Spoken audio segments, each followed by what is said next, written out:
ما سألتش نفسك ليه كلمة كات جمعها كاتس أما كلمة بوي جمعها بويز وجيرل جيرلز؟ ما سألتش نفسك ليه هنا س وهنا ز؟ ماشي، أنا هقولك. في حاجة اسمها فويست، في حاجة اسمها فويسلس، منطوق وحاجة اسمها غير منطوق. سهلة وبسيطة. يعني إيه؟ أنا هعرف منين؟ هتجيب طرف صباعك تحطه هنا وتنطق آخر ساوند في الكلمة زي كلمة كات، فتقول تا تا تا تا تا تا. لو تا تا تا تا تا تا تا عاملة فايبريشن، عاملة اهتزاز، يبقى الاس هتنطق ز.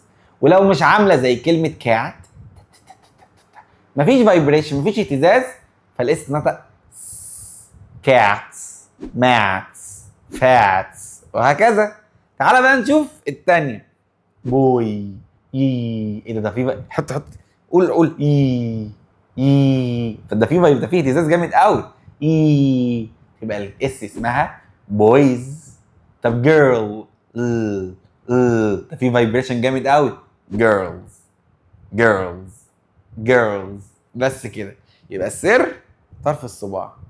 هو في اصلا حاجات كده ايه اخرها كذا واخرها كذا، بس انا مش عايزك تفهم. ولما تفهم يا عم يبقى احفظ فويست وفويسلس. بس كده. سلام.